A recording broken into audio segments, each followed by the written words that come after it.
Assalamualaikum warahmatullahi wabarakatuh. Kami dari kelompok 6 di sini proyek yang kami buat adalah pemanfaatan kulit jeruk sebagai cairan ekoenzim. Di kelompok 6 sendiri terdiri dari saya sendiri, Muhammad Alfan, ada Rifda Dwi Oktaviana, dan Izatunisa Umniyati. Di presentasi kali ini kami akan membuat 5 bagian. Pertama ada pendahuluan, kedua ada time schedule, ketiga ada metode dan proses, keempat ada hasil dan pembahasan, dan yang terakhir ada kesimpulan. Masuk yang pertama ada pendahuluan. Tujuan pembuatan proyek ini yang pertama memberikan pengetahuan bagaimana penggunaan sampah organik sebagai cairan ekoenzim di kehidupan sehari-hari. Kedua, untuk mengetahui bagaimana proses pembuatan cairan ekoenzim. Ketiga, untuk memanfaatkan sampah kulit buah jeruk sebagai cairan serbaguna kebutuhan rumah tangga. Berikut ada penjelasan tentang ekoenzim. Ekoenzim sendiri adalah cairan serbaguna yang ramah lingkungan dan dihasilkan dari fermentasi sampah organik seperti buah dan sayuran. Dalam Jurnal Pengabdian kepada Masyarakat volume 1 nomor 1 tahun 2021 disebutkan, jenis sampah organik yang dapat diolah menjadi ekoenzim adalah sayur atau buah yang mentah. Hampir semua buah dapat dijadikan sebagai bahan untuk membuat ekoenzim, seperti jeruk, apel, pisang, paya, dan sebagainya. Pada proyek kelompok kami ini, kami hanya memfokuskan untuk membuat ekoenzim saja menggunakan bahan dasar kulit jeruk. Dengan dibuatnya proyek ini, kami berharap dapat menjadi upaya untuk menanggulangi sampah, khususnya sampah organik yang masih dapat dimanfaatkan sebagai hal yang bermanfaat untuk keperluan rumah tangga. Berikut ada gancar.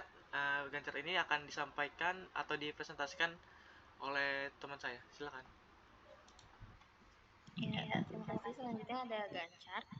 Gancar pada proyek kali ini, kita dari bulan Maret sampai bulan Mei. Yang pertama ada tahap perencanaan, yaitu pembentukan tim, penentuan ide proyek, pembagian job desk, pembuatan proposal, pengajuan proposal, dan evaluasi, dan revisi proposal.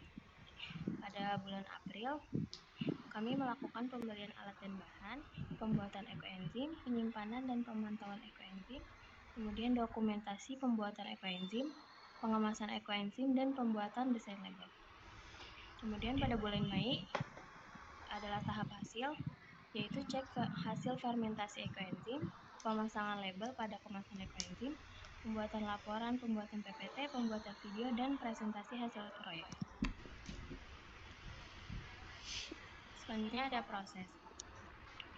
Alat dan bahannya botol, panci, sendok, dan gunting. Bahan yang digunakan itu jeruk, gula merah, dan air. Langkah-langkahnya yang pertama membersihkan wadah dari sisa sabun atau bahan kimia wadah yang digunakan memiliki tutup bermulut lebar. Bisa besar atau kecil, berbahan plastik, tidak bermulut sempit karena rentan meledak, dan tidak berwadah kaca karena rentan pecah. Kedua, ukur volume wadah. Ketiga, masukkan air bersih sebanyak 60% dari volume wadah. Yang keempat, masukkan gula sesuai takaran, yaitu 10% dari berat air. Yang kelima, masukkan potongan sisa kulit jeruk sebesar 30% dari berat air, lalu diaduk rata. Yang keenam, tutup rapat dan beri label tanggal pembuatan dan tanggal panen. Langkah ketujuh, selama 1 minggu pertama, buka tutup wadah 1 kali setiap hari untuk membuang gas, dan pastikan ingat membuka tutup wadah karena dapat meledak jika tidak dibuka tutup wadahnya. Langkah ke-8, aduk pada hari ke-7, hari ke-30, dan hari ke-90.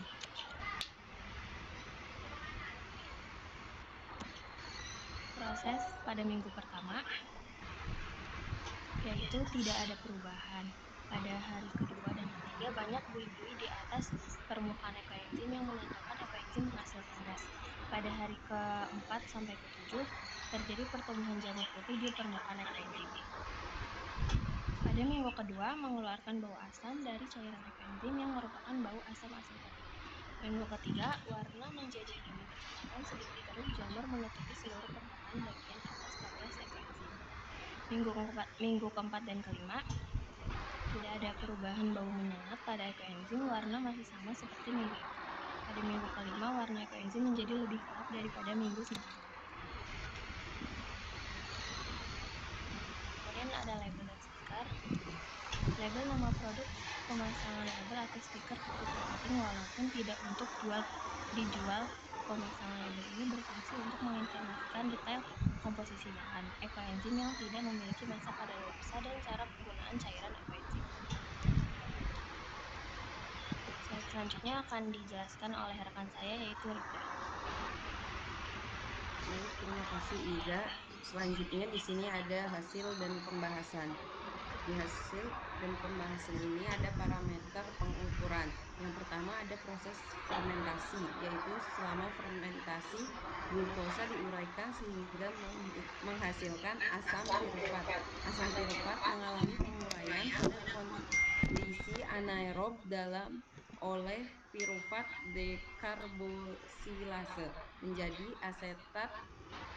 asetaldehid. Asetaldehid diubah menjadi etanol dan karbon dioksida oleh alkohol dehidrogenase. Kemudian bakteri Acetobakteri merubah alkohol menjadi asetaldehid dan air. Yang selanjutnya asetaldehid diubah menjadi asam asetat. Kemudian ada pertumbuhan jamur. Pada penelitian Aulia dan Handayani pada tahun 2022, ekoenzim dari substrat bermacam-macam kulit jeruk ditemukan satu jenis isolat cendawan atau jamur dengan berbagai morfologi karakteristik yang berbeda.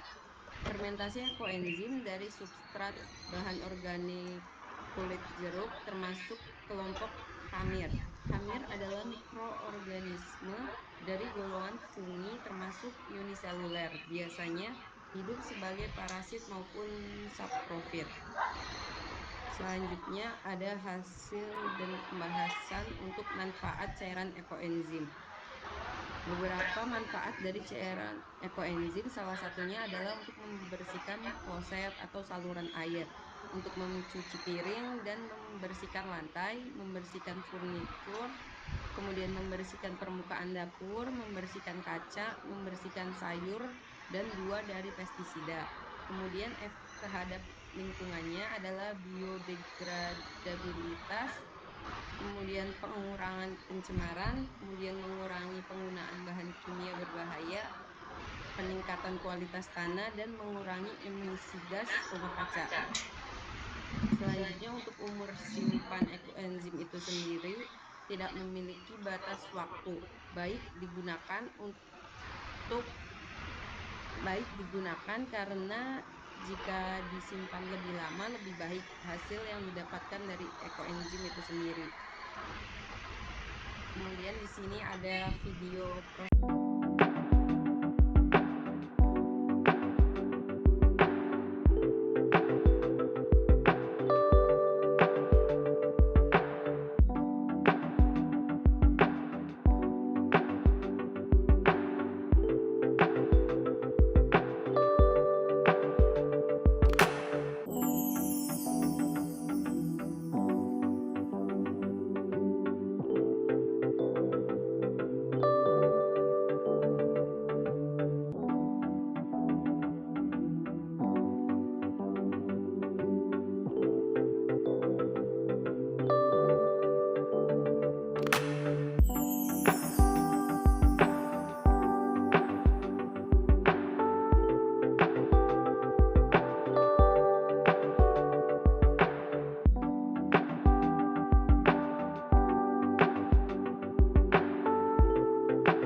A few moments later.